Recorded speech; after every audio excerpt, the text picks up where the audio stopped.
Welcome again, everyone, to Pre-Health Shadowing. My name is Nina, and I am a third-year undergraduate student at the University of California, Santa Barbara, and I am the founder and CEO of Pre-Health Shadowing. Pre-Health Shadowing is a student-led, women-led, minority-led nonprofit organization created to provide flexible and accessible opportunities for pre-health students of any age level, demographic, and location and field in healthcare of interest. So thank you so much for joining us today. We are really excited for our speaker.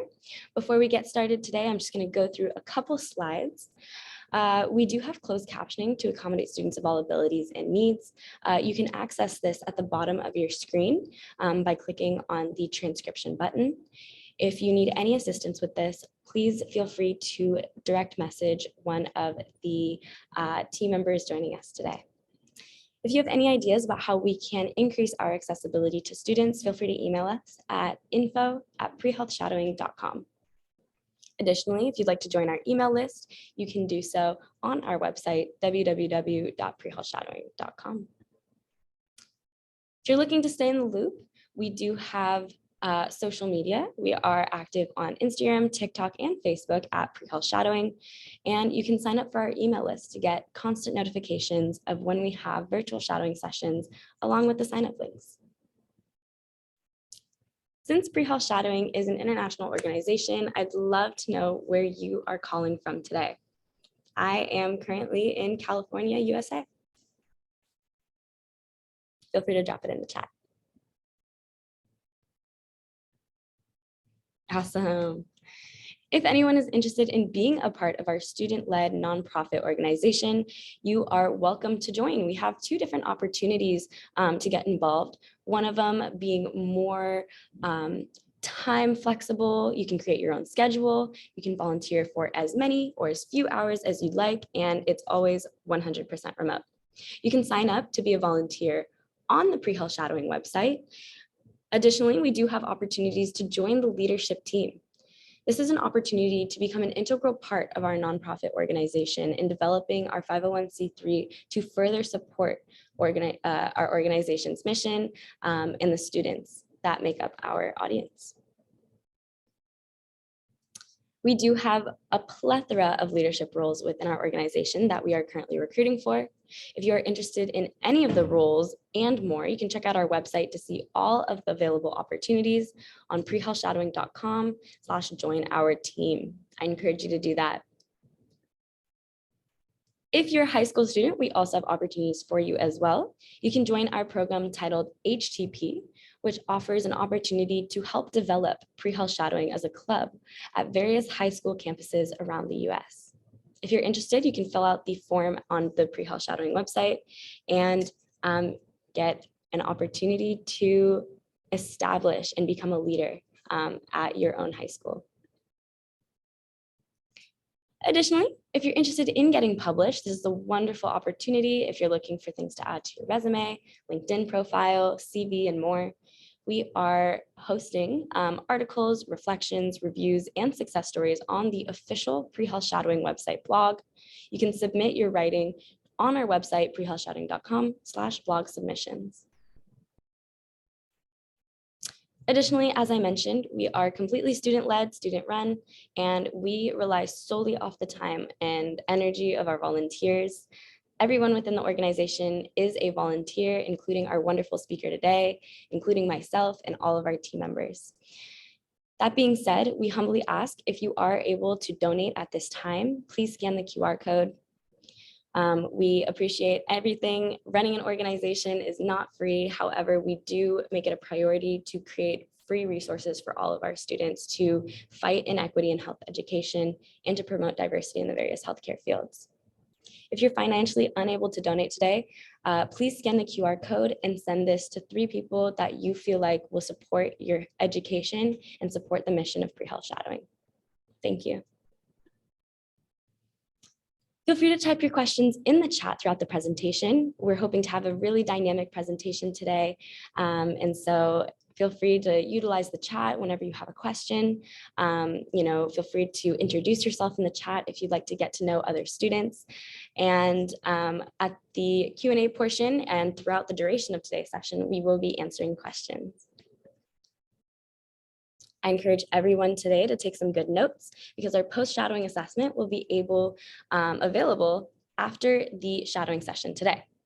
If you pass the virtual post-shadowing assessment, you will be able to get a verifiable certificate that allows you to track your virtual shadowing hours for pre-health shadowing and use them for future applications, resumes, and other things that you might need them for. Additionally, if you are able to have your cameras on, we encourage you to do so. It's really, really great to see all of the amazing faces that are joining us today. Without further ado, I would like to welcome to you our professional today, Dr. Krohn. Thank you so much for joining us. Thank you very much. I'm gonna get my screen share up and going. So nice to meet you all. So I'm a Med-Peds hospitalist at the University of Minnesota. I work as a hospitalist in both peds and internal medicine. I do a fair amount of global health work, and I focus on health communications as well. So for me, it's one where getting into med school includes a lot of personal statement writing and saying sort of where you come from. The other is, as you work in global health, we talk a lot about working across cultures, and that takes identifying your culture, where you're coming from, what your background is. A lot of people shared sort of where you're coming from. I'm trying to pull up the chat now so I can look at what was placed in there earlier when we asked. We have some people from Canada, from Florida, from Georgia, from Arkansas, from California, Spartanburg, South Carolina, Ohio, Orange County, South Philly, Texas. So a lot of different places. And if you identify as nomadic, that's also fair too. And one question I have is, are these places where you are currently, where do you identify as home? If you could type in the chat where you think of as home, or where you think of as where you come from. Maybe that's one place, maybe that's many places, but if you could share that in the chat now, that would be helpful for me. So Wisconsin, Kansas, North Carolina, North Dakota, Puerto Rico, Maryland, Philly, Newcastle, India, not all the same places of where we are currently. Qatar, born in New Jersey, family from Pakistan, Cuba. There's a lot more variety when we ask where are we from, Nigeria. Many people also sort of get hesitant about like, what does that mean? Is it where I was born? Is it where I lived? Especially if you've lived multiple places. Think of people who are like military kids, diplomat kids, missionary kids, where maybe you've been in many different places. Maybe you're a third country kid. Like all of those backgrounds have meanings. And when we're talking about global health, knowing your own background, knowing where you come from and what you may have learned as your culture, whether you intended to or not, is an important place to start. So I'm going to share a little bit about where I come from. So I was born to a med tech and a forester in a small town in northern Minnesota. So my mom later moved to work in the local paper factory. Her being a med tech is probably part of why I got interested in medicine. Does anybody know what a med tech is? Looking in the chat if anybody has any ideas. I get a no. That's super fair. So at the time, a medical tech was a 4-year degree on how to run a lab in a hospital or in a clinic, how to go and draw people's blood and do all of those tests. My mom had sort of wanted to be a doctor, but didn't feel like that was an option for a woman at that time, especially she grew up outside of a town of 14. And so this was a way to get into the medical field, and she could potentially work as a med tech and then go to med school later and support herself through it. That isn't quite what happened for her. But she did do that training. She did work as a med tech, but then it was lots of odd hours. And as she had kids, working in the hometown factory ended up working out more for her and her family life. And But I got to hear a lot of those stories growing up. And so that definitely influenced me. My grandfather was a large animal vet. He also had some medical background. So there weren't any doctors in my family before me, but a large animal vet still, I think, counts. So definitely talking about health in different ways that people may not know about. So I grew up in a small town in northern Minnesota. You might have heard of Duluth, Minnesota, if you're not from Minnesota. That's the big city near where I'm from. You can sort of see here, it's at the very tip of Lake Superior is Duluth, and my small town is just inland a little bit further. So it's a home of about 10,000 people. This is my second grade class. You can see that you got a lot of blonde-haired kiddos there. And many people are town families who had been there for generations. My family had moved in, and I was the first person from my family born in town. And I was related to no one else besides my siblings and my parents. And that just leads to interesting things. This is one of our babysitters. My parents were both working. We spent a lot of time with babysitters. Tara lived just down the street from us. And she was a part of the Fond du Lac reservation, tribal nation, which my house here. So just off of the reservation. And so growing up, it's one of the things about the relationships between people in town, people on the reservation, people who are band members, people who are not, was always something that was sort of around. So when people talk about making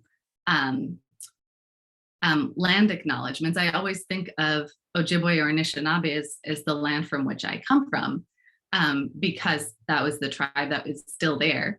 One of the questions always is what time frame are you looking for? Are you looking for right when the treaties were made? Or are you looking for when Minnesota became a state, when Minnesota and the feds made different land treaties? Was it with the people who were there at that time? Or are you looking when white people arrived on the East Coast? Because often that pushed tribes further west. And so if you look at the map in here, you see that there's a bunch of different overlapping.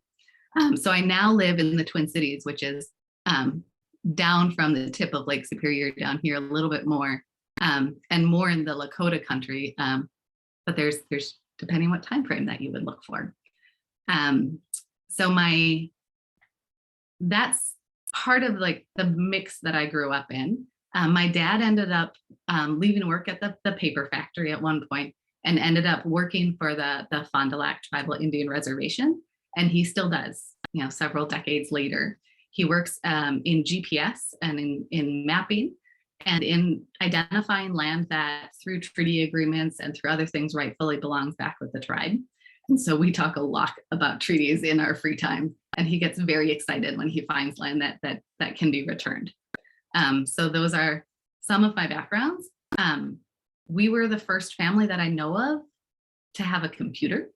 So that thing that you see there, that's a computer for reals. It worked. It wasn't just like a toy, even though I sort of used it that way. And this is Chiaki. So most years, I think in my childhood, we had a foreign exchange student, which is a little bit odd for a small town, but that was what we did as a family. So Chiaki was delightful. She was from Japan. Maybe that's part of my interest in global health. The other is my parents, before moving to the small town, had done the Peace Corps. And so they were in Swaziland, which is this red dot down here, now called Eswatini, that's completely surrounded by South Africa. So they had art and other things from their Peace Corps times in our house, which also was a little bit odd for a small town. In high school, I got very involved in plays, was very much considered a drama rat. I still love theater. It is a wonderful, wonderful thing. And I was a gymnast. So I got to the point where I was on the competitive team at a club nearby. And I spent a lot of my time either in the gym, going to classes myself, or working in the gym to pay for said classes. And when I stopped doing gymnastics myself, I continued actually as a preschool gymnastics teacher as my first real job. And that's a synopsis of up until I got to college. I was lucky enough to get accepted to Macalester. Macalester College is in St. Paul, Minnesota. I would love to know where people are. Are you for school? Are you at school now? Are you working? Can you throw that in the chat? Like, are you at a university? Are you out of college? Are you in high school? Are you in undergrad? Are you, and which working out of college, Kansas State University, working at university development, a freshman at University of Houston downtown, UC Davis, working, graduate, working full-time, University of South Alabama, undergraduate, junior. So we have a lot of different backgrounds. So I'm going to talk a little bit about my time at Macalester. I loved Macalester. I really did. It was both a super relieved feeling to get there and a super intimidating feeling at the same time. Like, a lot of the questions and things that I had been interested in as a high school student, my friends weren't interested. There wasn't anybody else in the small town who was asking those same types of questions. And I was finally around people who were asking those same things, who were interested in those same things, and just had a wider outlook or different outlook. Macalester is well known for being a very internationally focused school.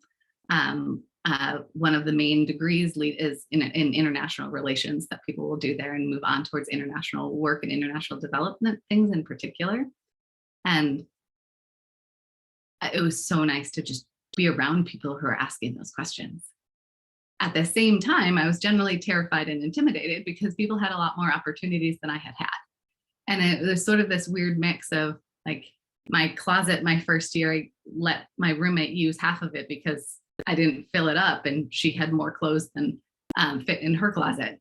And that was intimidating in its own right.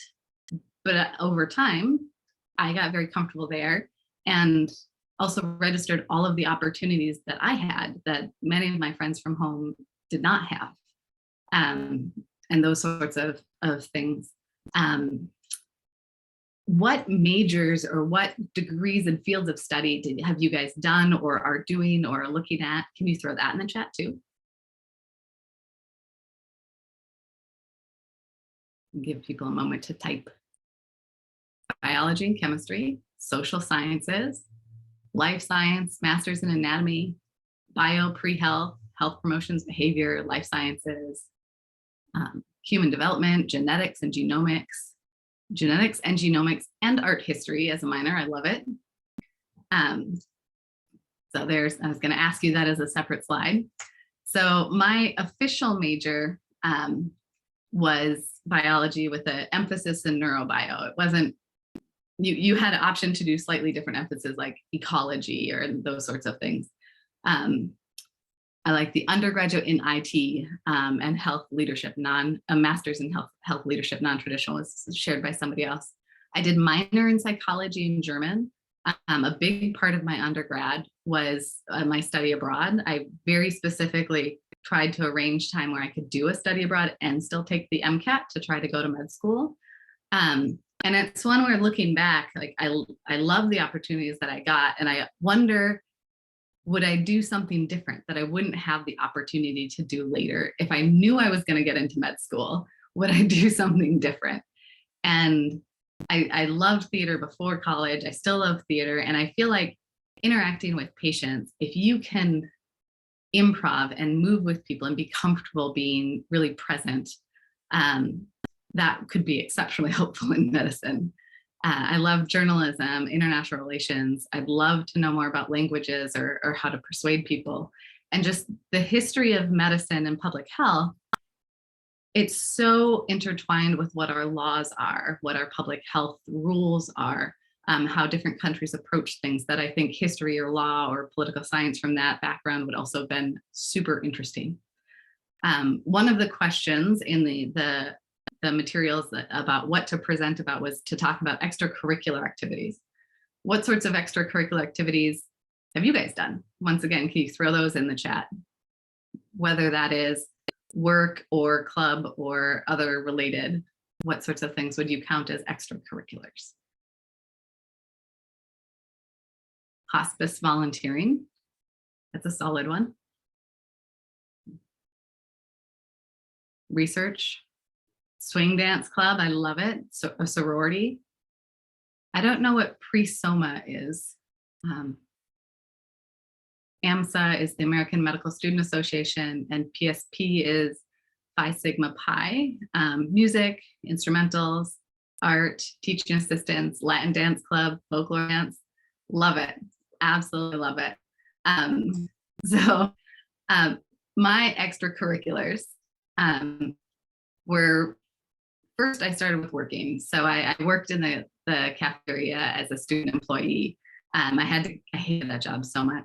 I had to get up at 3 o'clock in the morning in order to go put bread, cooking into the ovens, and then do some of the baking before prepping the breakfast and then serving breakfast. And that was all fine. It was waking up at 3 o'clock in the morning that like I was just really not for me. So as soon as I could, I got a position as a science tutor. So was able to get a part-time job, a receptionist. So I mostly worked every other Friday, and I'd bring all my homework and I'd sit at the desk and do it. And the doctors would walk by and be like, "Ooh, organic chemistry." I remember those problem sets. But I got a lot of work done, and then I'd answer the phones and welcome people, those sorts of things, but at sort of the odd hours that weren't as busy in the hospital. I did a really cool internship, which was just for people like me who didn't have as solid of a background in what exactly health careers meant. Was you got an internship specifically to shadow who you wanted and the careers that you thought were interesting and write about the differences. So I shadowed a doctor who worked in urgent care, and I shadowed a doctor who was a surgeon. And then I compared urgent care versus surgery. And that was my entire internship. It was a really good experience for me to figure out, was med school really what I wanted? I did inorganic research several summers. And during the school year, I did some research in neuroscience, specifically in pain and how to alleviate pain, which I also found out was also not for me, in part because part of alleviating pain is then exposing animals to things that might be, if not painful, at least noxious stimuli. And I joked that if God is a rat or a rodent, I am doomed to go to hell. Because of the research that I did there. It was one where you generally do treat the animals humanely. We used a heat light that the animals could move away from if it got noxious. It shouldn't have caused pain, did not cause tissue damage, but it was still something that I was like, this is not for me. I did cook at an HIV house where people would stay when they were needing stable housing to continue with HIV treatment. I loved rock climbing and became president of the rock climbing club. Absolutely loved dance. The people who all put in all the different dance things in there, love them all. I did modern and ballroom as my main things. One person put in the chat, how did you find that internship opportunity? And the honest answer is it was part of the pre-health track at McAllister. So they had it was called the Taylor internship. It still exists there today. Somebody at some point in time was like, for people going into the health field, one of the biggest things is just knowing what you're getting into before you're in debt up to your ears by trying to go into it. And so they set up that as a scholarship specifically for McAllister students, and they offer 5 to 10 of them every year. So I don't know what's available at your schools, but that was one that was really good for me. I still needed to find and identify doctors to shadow. And that's worked out well that I could find them and could do that at that time. I know that they continued to do the Taylor scholarship throughout the pandemic, but I don't know how that worked by any stretch of the imagination. I'm realizing that I did skip one slide here. Well, part of this slide, I didn't explain this picture. On my study abroad, I debated a lot about what I wanted from a study abroad. I knew I wanted to experience a different culture. I knew I wanted something that was different from what my life had been at that point in time. I thought of my parents' Peace Corps experience and those sorts of things. And I really didn't want to be a burden on the community that I was with. I really wanted to do something in Central or South America or something in Africa. And the opportunities that I found were either I didn't have the language capabilities to really be participatory, or I felt like I would end up being a burden. And as I already had been learning German, my family's background is German, I ended up choosing the Germany and Austria program because it was fully in German. And I was able in my study abroad to spend months where I didn't speak English at all, where as much as it's a European Western society that in many ways is very similar to the US and similar to Minnesota, it's also very different. And to be able to really sit into those differences and be able to experience it that way was a really good choice for me. I think it made it so that when I interacted with cultures that were more different, I asked more questions than I would have if I didn't have that experience. Happy to talk more about that if other people have questions. Give people a moment. So when I applied to med school, I picked the picture of a dice here, or of dice here, 2 die, because the way I had it described to me was that it really, once you get to a certain point, you have the skills to succeed at medical school, you have the ability to be accepted, but it really is luck because there just are, Dankeschön. Somebody said ich liebe es in the chat. So that's, I love it in German, so I replied thank you. So it really is luck once you get to a certain point. Like, do you fit what they're looking for diversity within their class? Do you have all the prerequisites, et cetera?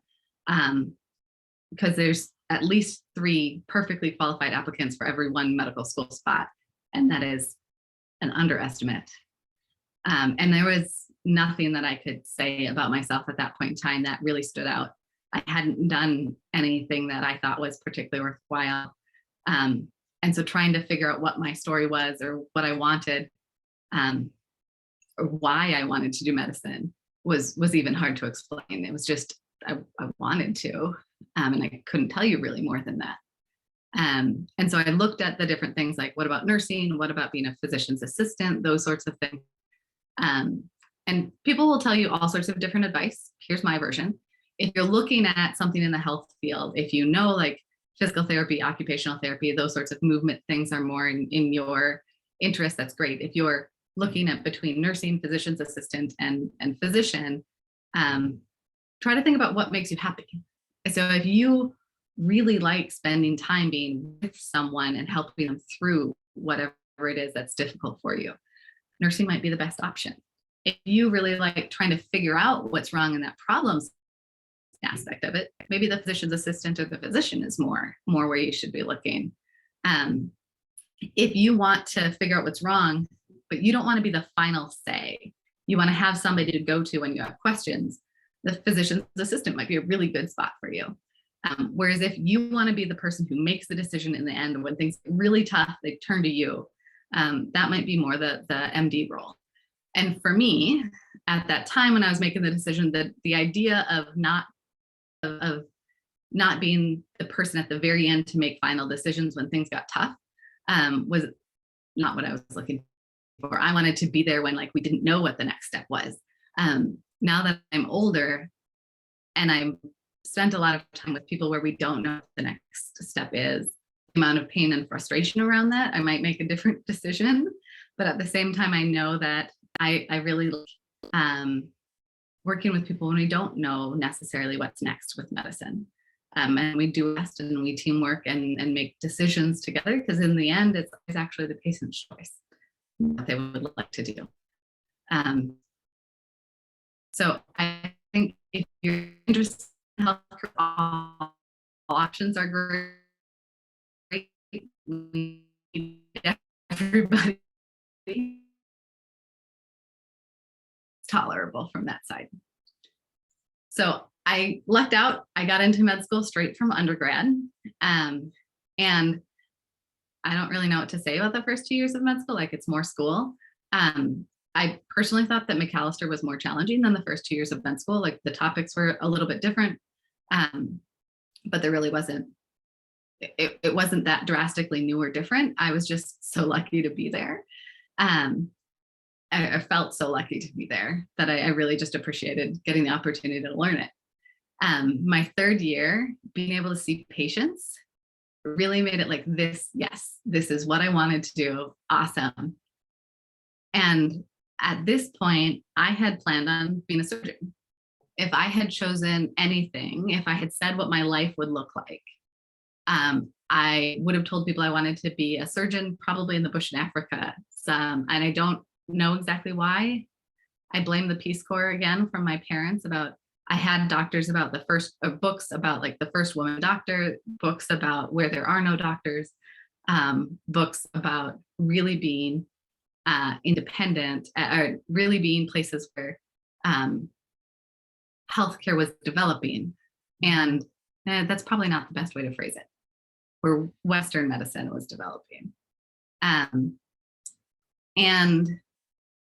I got to my surgery rotation and I hated it. And I shadowed the surgeon before going to med school, and like, I liked it. But I think getting exposed to all of the different aspects of medicine, I really liked medicine. And so as an undergrad shadowing the surgeon, I liked it because it was medicine. And when I had more exposure, I really liked other aspects of medicine more than surgery. And so I got to April of my third year. You're supposed to apply for your residencies over the summer, and I had no idea what I wanted to apply in at all. And so I debated for a really long time, and I said, you know, I like a lot of things with medicine. I clearly need more time to make this decision. And I applied to take my fourth year as 2 years.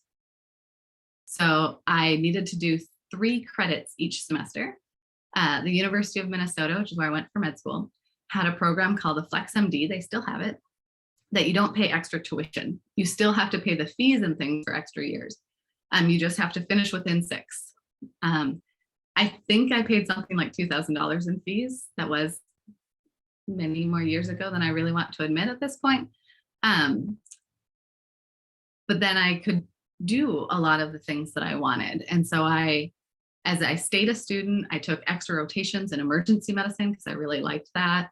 I took an extra rotation in urban medicine, so at a family practice clinic in downtown Minneapolis.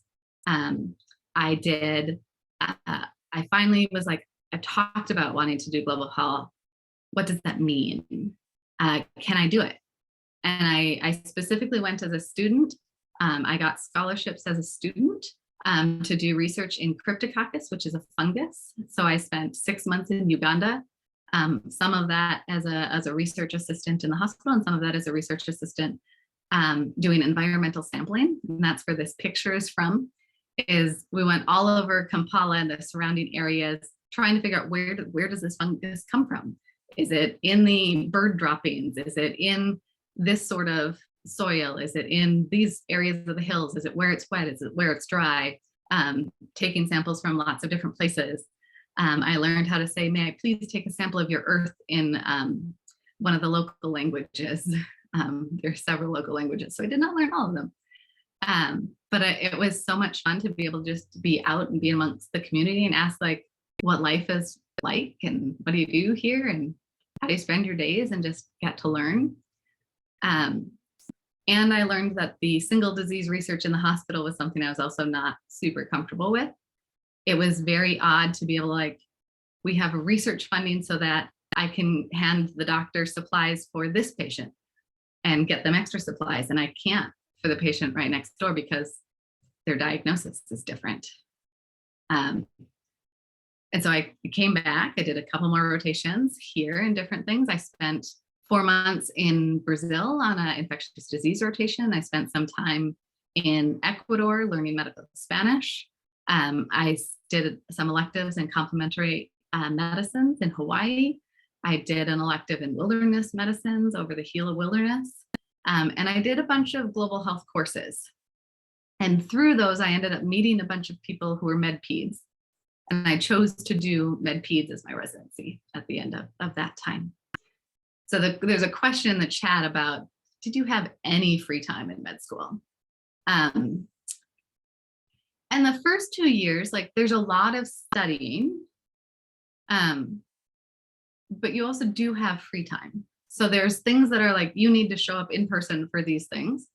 But all of the lectures were videotaped. So if you missed a lecture, you could just watch it later.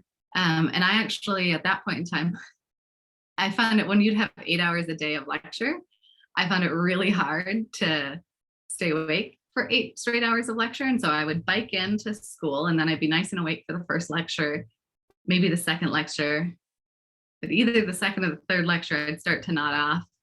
And so I would leave, I would go to the rock climbing wall and I would climb for an hour. And then I would go back and finish up the morning, have lunch, finish up the afternoon and the evening. Then I'd watch the lecture that I'd missed. So I didn't get too far behind.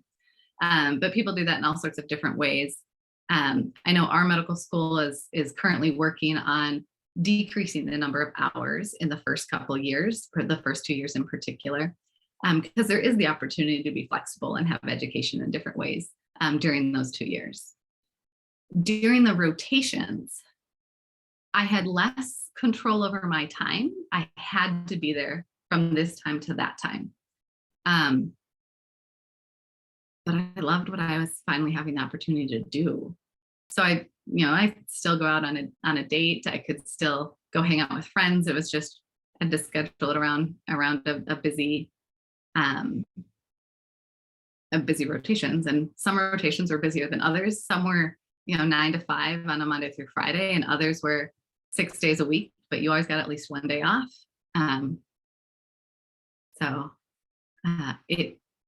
It was definitely busy, but when I took my 4th year as 2 years, the 4th year is the easiest year. You apply for residencies in August and you do your interviews throughout the fall, and you have to have mostly completed everything in medical school before then. You have some things to finish up after, but it's definitely the easiest year. So in my 2 4th years, I had lots of free time. I got to figure out what the heck I wanted to do. So when people ask me about, did you have free time in medical school? It's sort of like, well, when in medical school? I see a couple excellent questions in the chat. So were rotations expensive? It depends.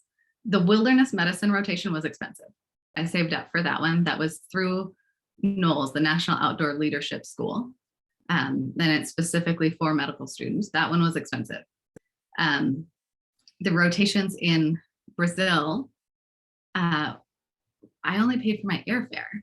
So what happened with that one is there had been an exchange already between my university and the school in Curitiba in Brazil.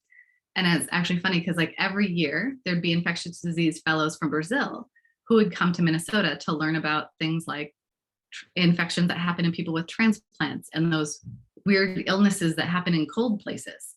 And so they'd actually not had somebody who went back to Brazil because nobody spoke Portuguese. And I spoke Portuguese, and so I could just go and participate on rounds, and they didn't need to translate for me separately. I'd learned Portuguese in undergrad. I did have one of the secretaries ask me why I sounded like Yoda, so I definitely had an accent and did not speak correctly, but it still made sense. And so it worked.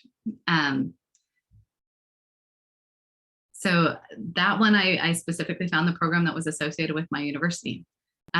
For Ecuador, that was also one that I paid for the rotation and for a medical English school. And it was sort of a language school and the cost of the language school. That one I also saved for. The complementary alternative rotation was actually one that was also once again offered by my home university. So they provided funding so that for travel and housing and those sorts of things that students didn't have to pay additional for it, or at least not that much additional for it. That being said, going into medical school, the amount of loans that I was offered for my first year, I was like, what? It just seemed like an astronomical number.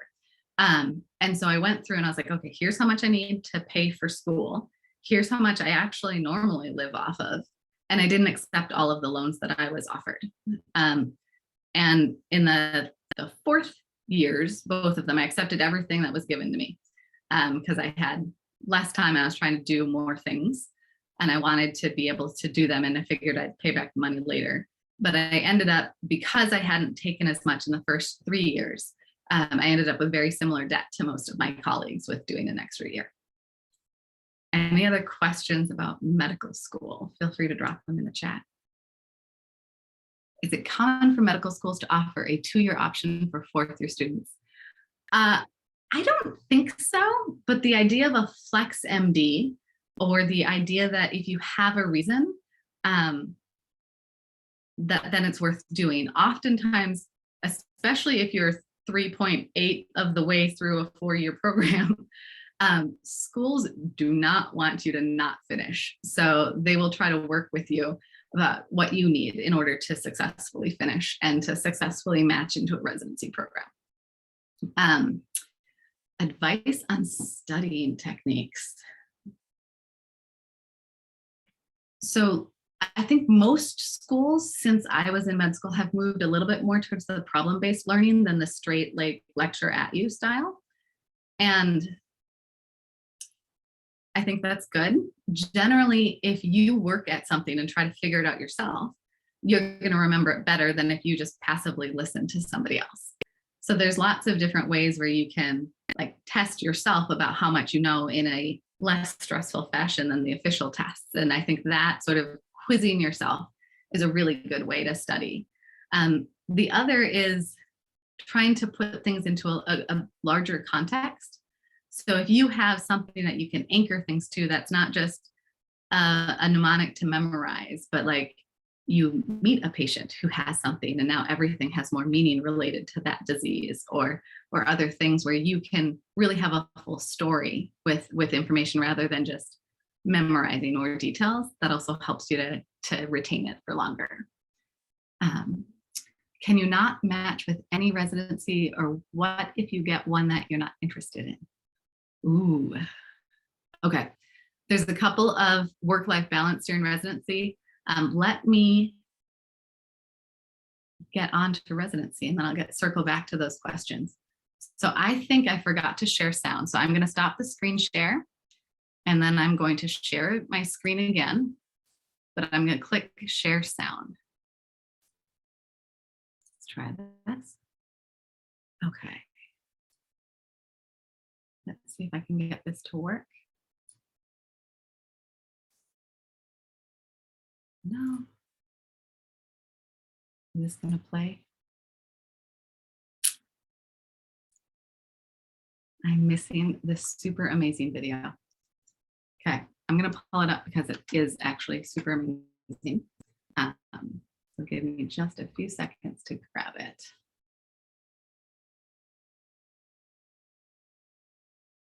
All of my screens went black.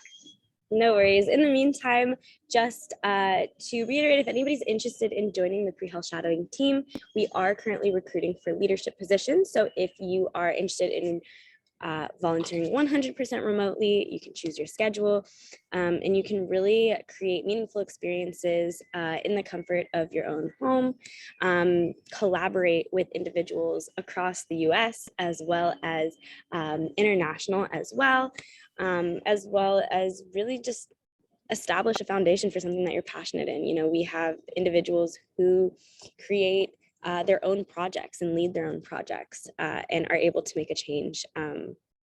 As a student-led organization, everything you see within this pre-health shadowing is completely a student initiative. So I encourage everybody to look into joining the team, whether it be a leadership team member or a volunteer member. Now's a great time to do so. Perfect. So I think I have this up and I'm going to hit play. Let me know, do you get sound? Yep, we can hear it.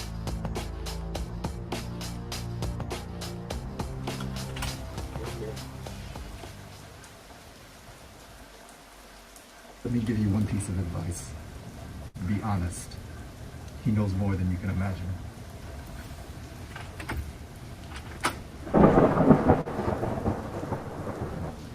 At last, welcome, medical student. As you have no doubt guessed, I am Aylward. It's an honor to meet you, sir. The honor is mine. Please sit. Imagine that right now, you've got the feeling a bit like Alice, tumbling down the rabbit hole. In a matter of speaking.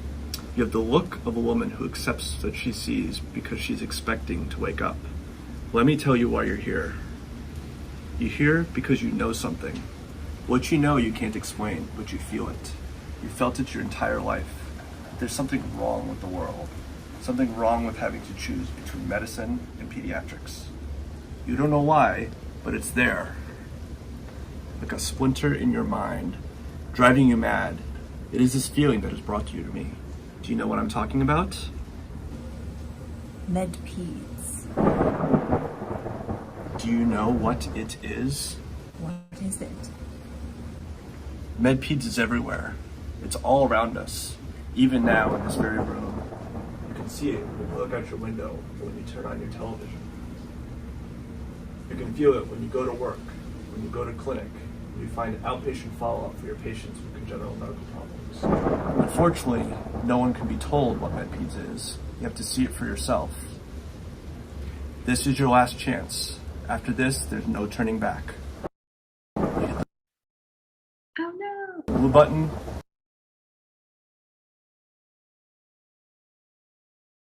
The story ends. You wake up in your bed and believe. Oh, buffering.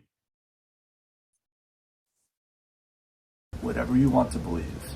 You hit the red button, you stay in Wonderland, and I show you how deep the rabbit hole goes. Remember, all I'm offering is the truth, nothing more.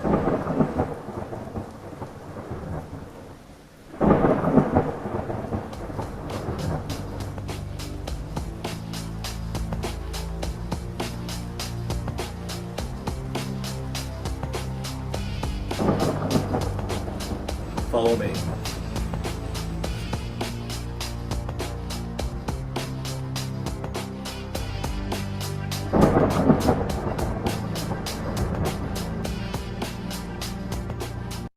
So I think that's hilarious. And you might not, and I'm sorry. It might be because I'm old. So this is a spoof that was made off of The Matrix, if you've ever heard of the movie. I got a lot of people who just said that was amazing. I'm so glad. Because it's, oh my goodness, I just like keeled over laughing the first time I saw that. So a little bit more background. The match is a process where you apply to a bunch of different residency programs. They interview you, you list what you're willing to do, and they list who they're willing to accept. And then the week of March 15th, beware the Ides of March, every year, the group of graduating medical students or people who are trying to get into residency, who've completed training at medical school, find out if they're going to go somewhere and where it is. If you list somewhere, you are agreeing that you'll go there. So you don't want to list somewhere you don't want to go, but you want to make sure you list enough places so you find a home. It is inherently stressful and weird. It's partly because residency funding, so pay for residence is through Medicare. And so it is a federal program to have doctors placed at different places throughout the US in training. And it's weird. And I don't know why it works that way, but that is the way it works. And so I lucked out. I got to do Med-Peds at the University of Minnesota with some of these wonderful people who made this as a COVID recruitment video. Med-Peds is a 4-year residency program where you do both internal medicine and pediatrics. It is a little bit more hospital-based often than family medicine or family practice, depending on where you are. Family medicine, family practice, you do generally 3 years, and you do full spectrum care that tends to be a little bit more clinic-based and often includes OB and as well. So there are some jokes that Med-Peds people are really afraid of fetuses because we do full spectrum care except for OB. I think that's a fair joke. I am generally more uncomfortable caring for pregnant women, even though I've been one myself. It's just a different time period. There's a reason that there's a whole obstetric specialty. And then the question about work-life balance. When I used to tell people that med school and residency are perfectly fine as long as the rest of your life is perfectly fine. They are demanding, they are time intensive. And as long as other things aren't also demanding and time intensive, they're doable. But how do you make things work when life is life and continues? The honest answer is that it depends on the rotation. Again, throughout residency, you don't really have control about which rotation you're on when. Often, depending on the program and the Med-Peds program I was a part of, you could rearrange schedules if there was something that happened in your life or you were planning on happening in your life. And that worked out, but I definitely know people who did, again, alternative schedules in order to really succeed in both medicine and in their lives. I actually applied to residency going, I wanted to do a Fogarty. A Fogarty fellowship is specifically to do research. At that point in time, the program I was looking at was international. And I did my to take a year off and to do a Fogarty fellowship. And you could see some places be like, and we will not list you because it just wasn't possible. There are too few people in the program, or it wasn't something they were interested in. And then you could see other places that would be like, we have enough people. We can be flexible with that. Yeah, if it's important for your career, we can support it. And that really narrowed where I was going to go pretty quickly. And I've been very happy with my residency program. I didn't end up fellowship. It actually, in my intern year, they stopped offering a Fogarty fellowship for residency or residents, and they created a new program. So it actually didn't get back up off the ground until I was finishing residency. But I did come across the Stanford Global Health Media Fellowship, and I applied for that and was able to do that. And I took a year off between my second and third years of residency. And I worked as an intern at the World Health Organization in their Southeast Asia regional office doing health communications. And then I was at headquarters again in health communications. I did a semester at Stanford's graduate level journalism school. And then I spent the 6 months working at NBC News on the nightly news as their medical fellow. It was an absolutely fantastic experience. And I left and went directly back into my third year of residency, right back into rotations and patient care. In my, how much of the residency interviews are a bargaining discussion? Generally not a ton. That is a little unusual. But it's one where if something's important to you for your career, you want to know if this is a good match, if this is a good place for you to be. If they're not going to support you, it's going to be a really tough residency program. So it's less about bargaining and more about finding, would I fit? Would I actually be happy here? I would prefer to take that approach. So back in my residency training program, just by the way, I did that aside because somebody asked how much bargaining happens in residency interviews, and the answer is not really. So back in my residency program, my continuity clinic was the Center for International Health. And this clinic was started in the 1970s, mostly to care for refugees from the Vietnam War as they were resettled in Minnesota. And when I was there, most of my patients were newly arrived refugees from either Karen from Burma, Myanmar, or Nepali-speaking Bhutanese. And I loved it there. I actually continued to work there after I finished residency for a while. It's a really interesting group of people to care for. And you get introduced to people who are just coming to the US and figuring out what life here is like and what our healthcare system was like. And it has its own set of challenges. I did, as a resident, then do a couple of global health rotations. So one of them being at Arusha Lutheran Medical Center and Selian Lutheran Medical Center down in Arusha, Tanzania. So I used my media background then to work with the hospital to do some advertising to try and fundraise for the hospital. So as a resident, I got to work with doctors like Dr. Joseph here in pediatrics and Dr. Saloom. And we did worked with patients about getting permission for photos and things to try and advertise and fundraise for the hospital so that the hospital can continue to provide some of the best care in the area. So I really appreciated that rotation. It was part of a more than 10-year relationship between the hospital and the University of Minnesota. So it was one that I felt like I could do in a relatively supported manner. Then after residency, after working at the Center for International Health, I quit my job and I moved to Laos. So there was a nonprofit called Health Frontiers that I worked with, where I worked in the pediatric residency program. These are some of the PEDS residents, and the internal medicine residency program. These are some of the internal medicine residents during the PMI or New Year celebrations, and got to work with a bunch of really great teachers on how to improve medical education for the country.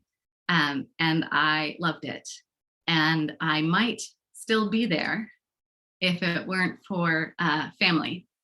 So we returned to Minnesota as I had my first son, and I got a job at the University of Minnesota as a Med-Peds hospitalist. So I generally do my hospital shifts in medicine are at the university hospital. They tend to be 7 days in a row for a day shift. Swing or night shifts aren't generally for 7 days in a row. In pediatrics, it then tends to be 7 days in a row on the university PEDS side. And we have one shift that's actually a combined Med-Peds night where you're covering both medicine and PEDS services. In addition, I've gotten very involved in online global health education. We have several courses that are available for physicians, specifically learning about both global health and tropical medicine. So if you're wanting to do clinical practice somewhere else, what are things that you should know that are just different? I also, with my background in communications, teach the medical students in mass health communications. So a lot of health communications for physicians is like how to talk to somebody in the exam room. And so we have a series of classes more about communicating with lay audiences.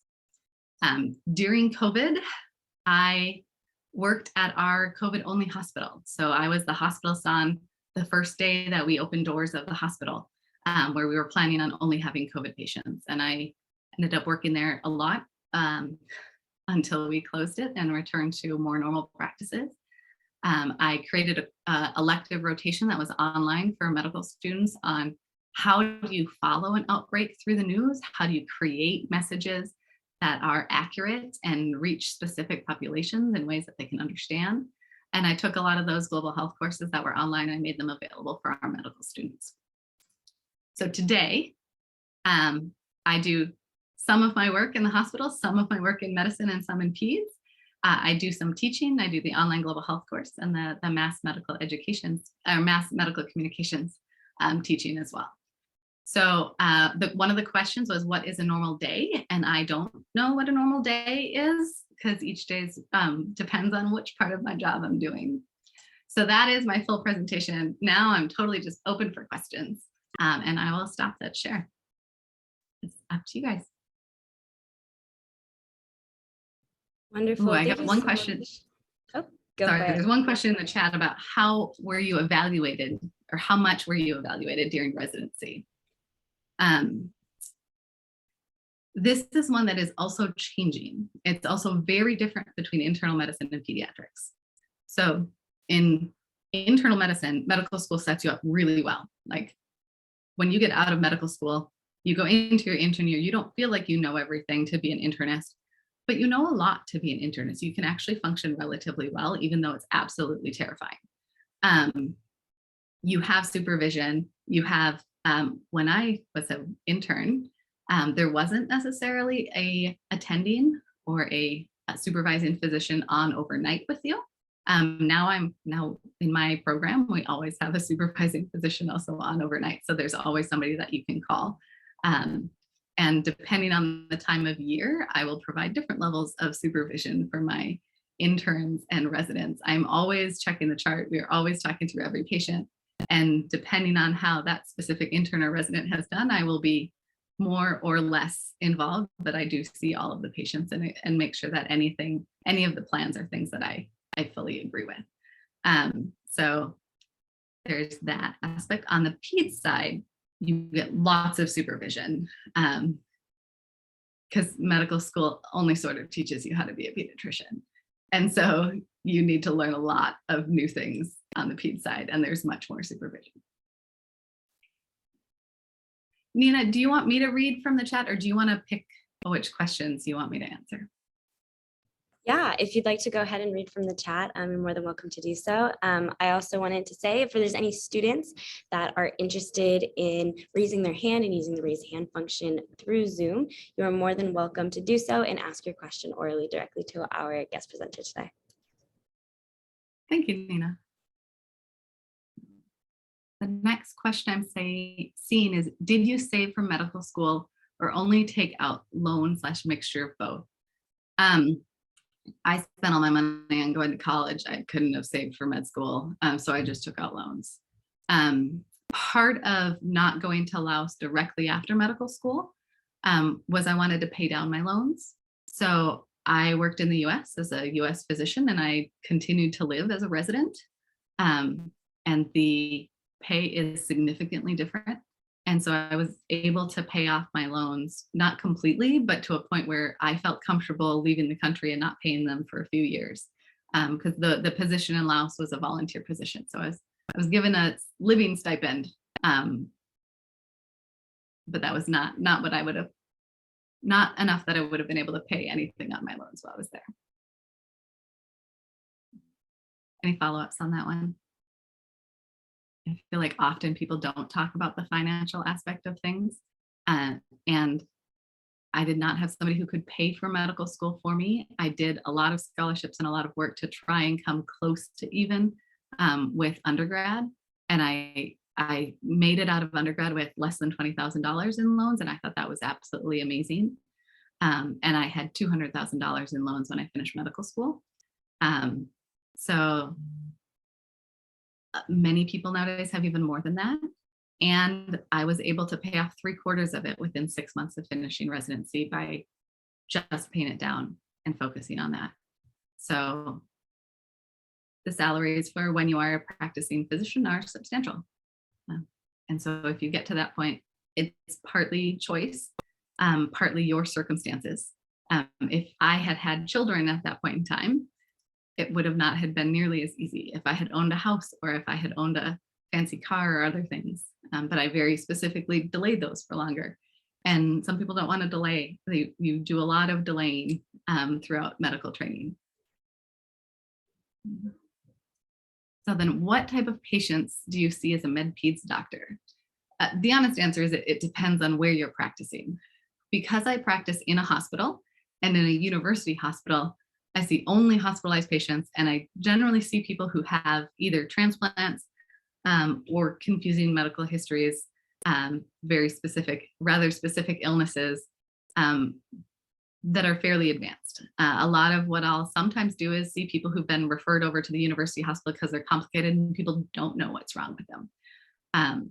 I could be a Med-Peds doc at a community hospital, and I would see more people who come in with pneumonias or more standard illnesses where they have all their own organs, those sorts of things. And at the university, see people with lots of transplants and weird diseases and things like that. And that would vary based on your practice. I do have colleagues who are Med-Peds docs who actually only work in clinics, and they do primary care for both children and adults. I have colleagues who specifically work with adults who have illnesses that they were born with. So whether it's that they had a heart problem when they were born, and decades ago, they wouldn't have lived to adulthood, and so they were cared for by pediatricians. And now so many people who have conditions when they were born live to adulthood, but we don't necessarily know what is the best care for this person who had an illness when they were 2, who needed a transplant, needed a surgery, et cetera, and now they're 50. And normally we'd be worried about risk for heart attacks, but they had heart surgery when they were 6 months old. What does that mean for the risk of heart attacks? How do you adapt your treatment for that? And so there's a lot of things that could be very specialized, and you can just also be a general doc. Like, that's also an option when I'm at Peds, which is kind of nice to be able to do all of that. Do physicians commonly teach alongside their medical job? Again, it depends on where you are. So Anywhere where there's a medical school, the medical school is always looking for people who want to teach in some way, shape, or form, whether that is people who teach in the classroom in the first couple of years, or people who have medical students or residents rotate with them in the hospital or in the clinic to see what the work is like. I do more of it than maybe most. I think more than a maybe on that one. I do more of it than most. I really like education. But if I were to, I could do no teaching except for when I'd have students with me in the hospital at the university, and I could go to many of the hospitals around and work as a hospitalist and have no trainees if I chose to. But actually, I really like being involved in education. I think part of it, it challenges me all the time because I have to really be on top of things because the students will know, like, I heard this new paper. What do you think about it? And I'm like, tell me about that new paper. Let's think about it together. It helps keep me on my toes. I really love it. So the next one I see is, how was the MCAT when you took it? If you feel comfortable, please share your score and advice you can give to other students. So the first thing is, I don't remember my score. It was on a scale of 45.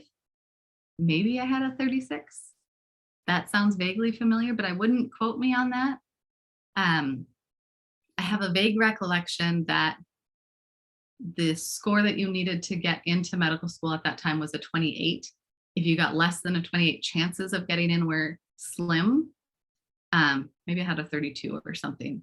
And then like the average score was probably around what I had.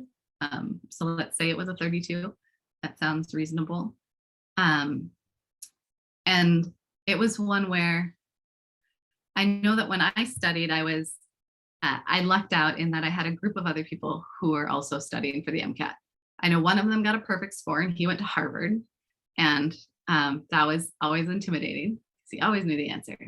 And I was never going to be that person, and it was not worth me trying and stressing out that hard to be perfect on a test that I did not need a perfect on. I needed a decent score, but I sort of figured that if I was going to get in, it wasn't going to be because of being perfect on a multiple choice test. It was going to be because of being well-rounded. And I still adhere to that. And I'm not involved in admissions at our medical school. I have been at different times, and often what I've looked for is somebody, is that person well-rounded? Do they know what they're getting into? As opposed to just a perfect score on a test. So, what is your favorite part about your job and your least favorite part about your job? How many hours a week do you work on average? So I feel like COVID has made the hours a week you work on average significantly higher. And a lot of that is by choice also. So I officially, if I didn't want to do any education, if all I wanted to do was do hospital medicine, I would work 1,820 hours a year, which ends up being about 23 weeks, where I would be on for about 80 hours a week for those 23. In order to do the education things I do, I then don't do some of those weeks. So I end up doing about 15 weeks in the hospital, and then I do the education stuff. And I could do just what I need to for the education stuff, but I do it because I like it. So I end up spending more time. So my favorite part of my job, it probably depends on what I've been doing the least recently. And then that's probably going to be part of my favorite. Because like I'm Med-Peds in part because I like the variety. So like I love that mix of having gone and cared for somebody who is an adult with a transplant or otherwise, and walk them through something difficult. And then I get to spend, a week or two later, I get to be with a family with small children and help the kids get better and go home. I like that mix. I like that I get to do education. I really like working with students. I like that energy. And it's one where if I've been in the hospital a whole bunch, I really want to get on back to one of the education projects that I'm working on and complete something with that. If I've been working on that for a long time, I really want to get back to the hospital. So I'm kind of biased into it. Shows you a little bit of why I chose Med-Peds in the first place, is the short attention span. Since shadowing doctors has become more difficult because of the pandemic, other than attending these types of virtual shadowing sessions, what do you recommend for pre-health individuals to get their experience of, do you know what you're getting into? Super hard question. Scribing is one that is a very, very good way to get that exposure. It's one where also the medical students who I've worked with who have been scribes also have a leg up. So that is a really good option. If people don't know what scribing is where you help doctors write their notes. So you either physically go with them, or in some places you're sitting at home at your computer or at a call center on the phone with the doc as they go in the room. And you learn how to write notes in the format that a doctor does. You hear and are exposed to a lot of the conversations. And it's a job, you're paid to do so. So particularly for people who come from a background where you can't volunteer all of your free time. You need to earn a living at the same time. Scribing is a good option if that's something that you can do. Biggest challenge in medical school and your favorite memory from med school.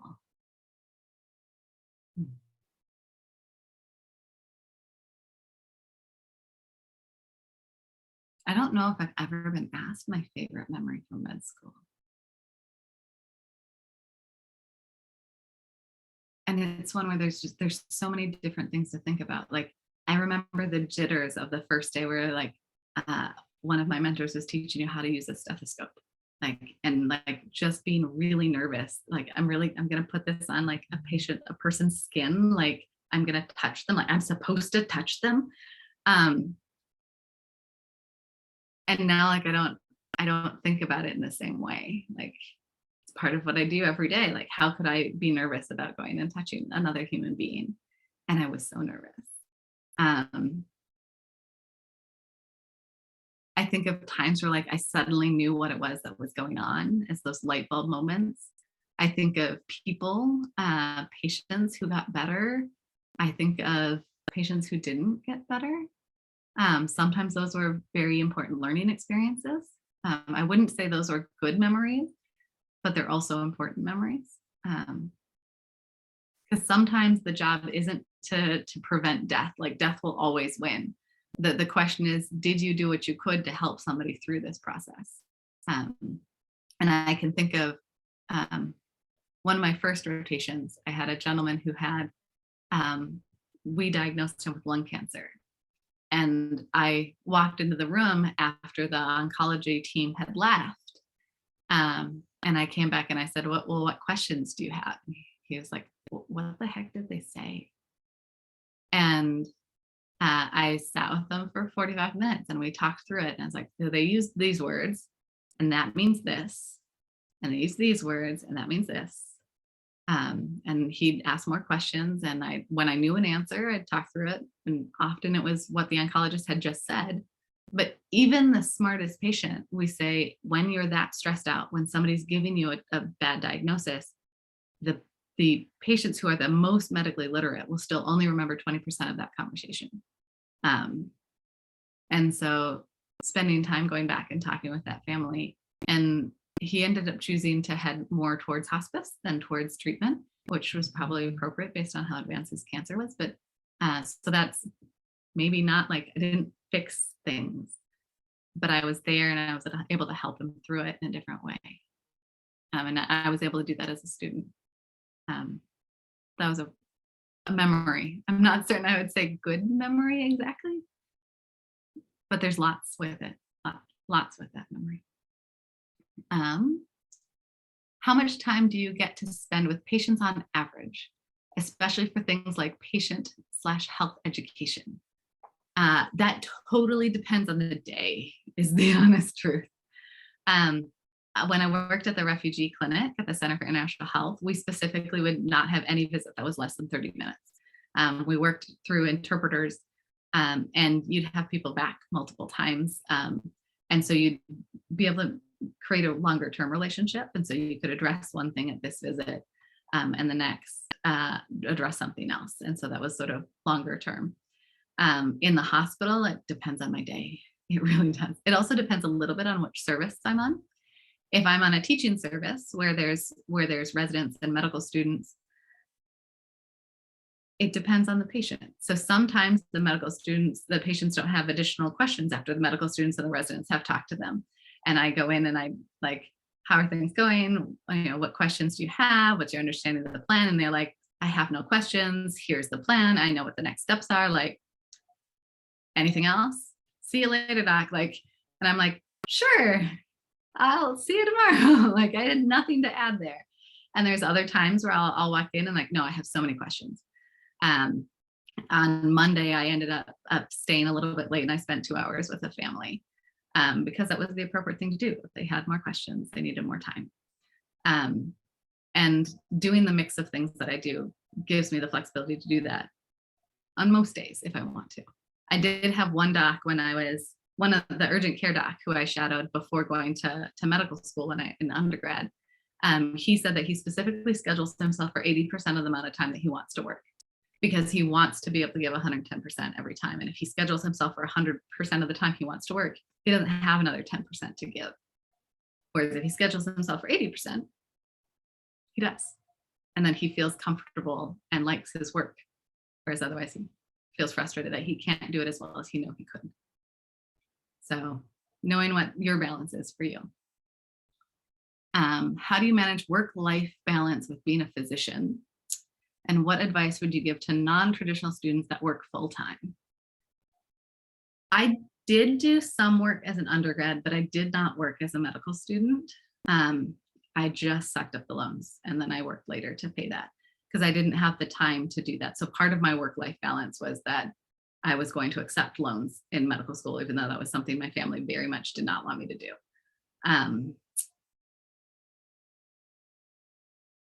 The other is looking for programs that support non-traditional students. So what are the other options? So one of the courses that I teach now actually is a parental or a caregiver elective. So it is giving people credit for the learning that you do that you can relate to medicine and your future work by taking care of a child, by taking care of a family member who's ill. There's so much about being a patient, about child development, about,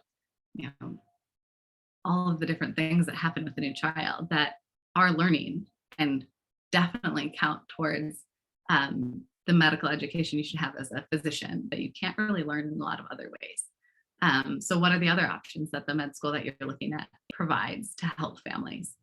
Do they have any sort of assistance with daycare? Do they, what additional programs do they have? What are other options? So it's hard, but if it's important to you, you find ways. But not every place is going to provide those types of supports. So asking the questions beforehand.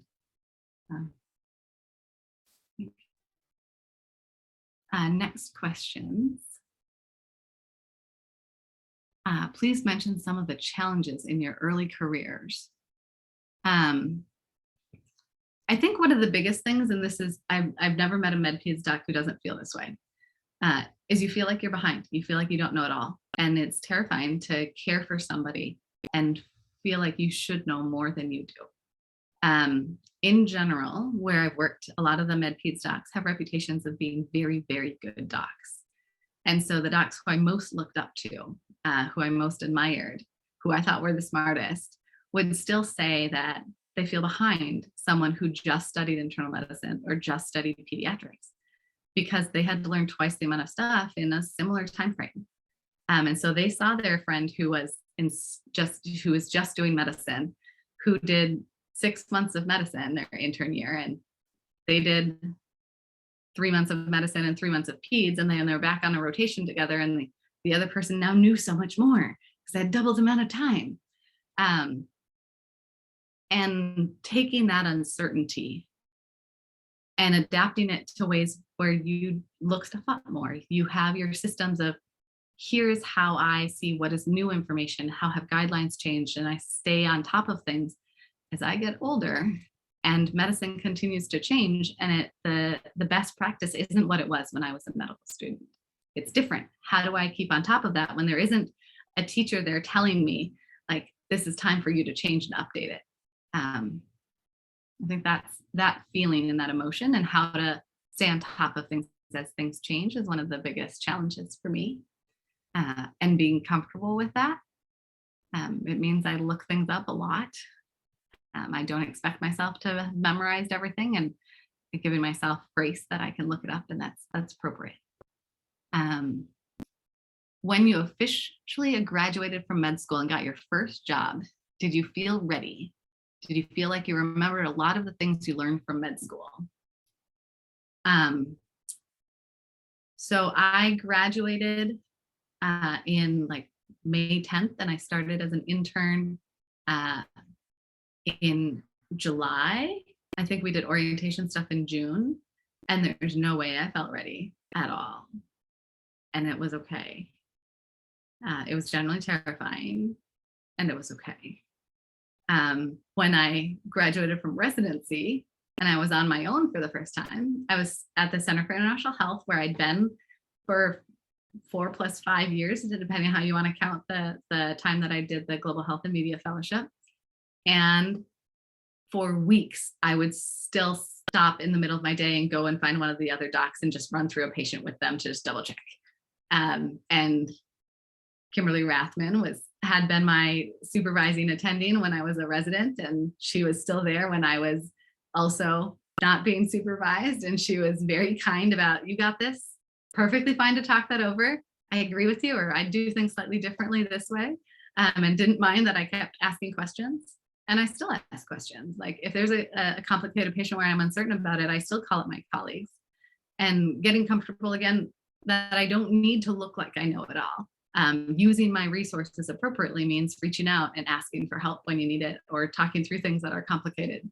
And it doesn't mean that I'm going to necessarily change my plan, but I'm going to get somebody else's to think through it with me. Wow, thank you so much, Dr. Krohn. You know, something that I personally am taking away from this is this recurring motif of acceptance of, you know, one's current position, whether it be, you know, accepting that it's going to be difficult, or accepting that you may not know everything.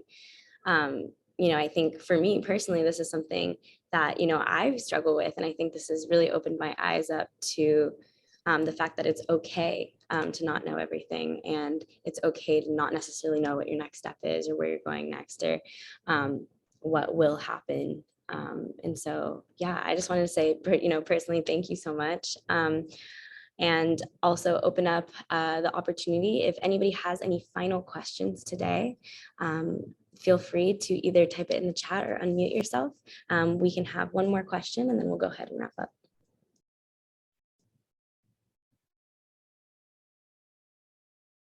I sort of want to circle back to the non-traditional question, because I don't think I answered that stellarly, in part because I was a relatively traditional student, so that was my experience.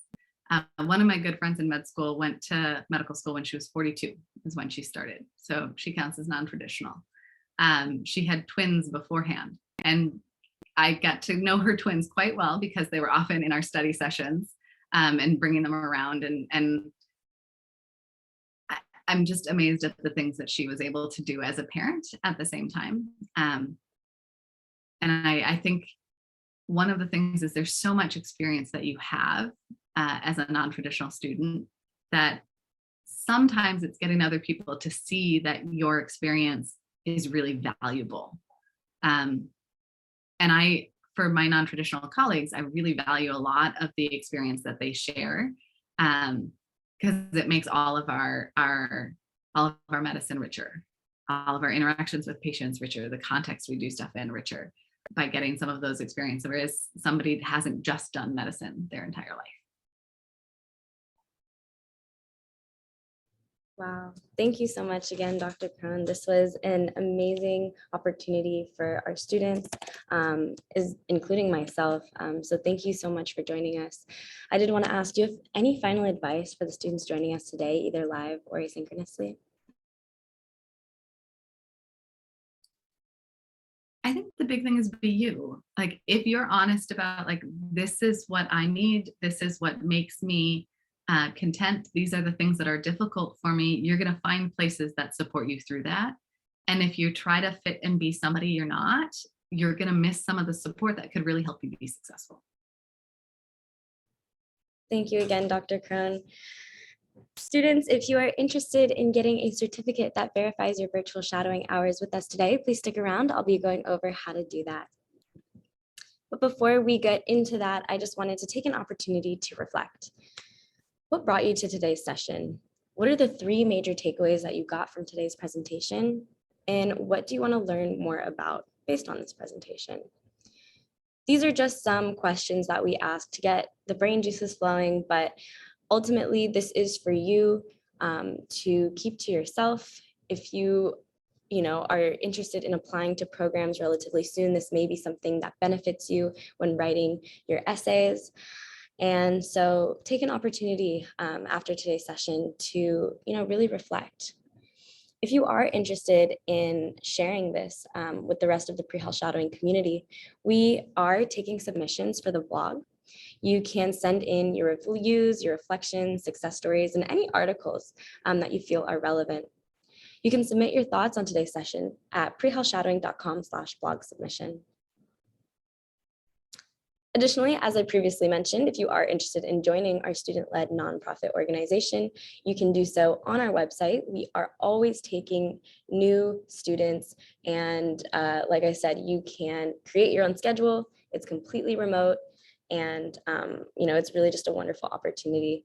So I definitely encourage everyone to join. You can connect with other like-minded students. You can get in contact with awesome professionals, just like Dr. Krohn here, and more. We also have benefits for being on the pre-health shadowing leadership team, such as receiving support for mental health. We recently partnered with BetterHelp, which gives all of our students 3 months of free online therapy. So yeah, there's awesome things, letters of rec and more. Definitely check it out.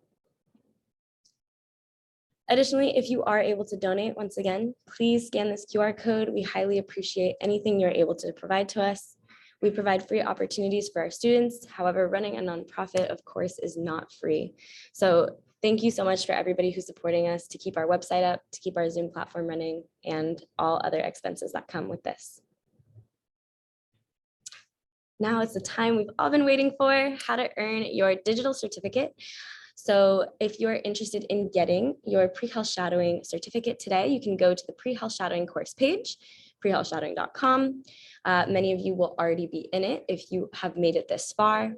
You will go ahead and click that you have finalized the view the presentation portion, and it will take you to the quiz. Once you're on the quiz, you will have 30 minutes and 2 attempts to get a 70% or higher.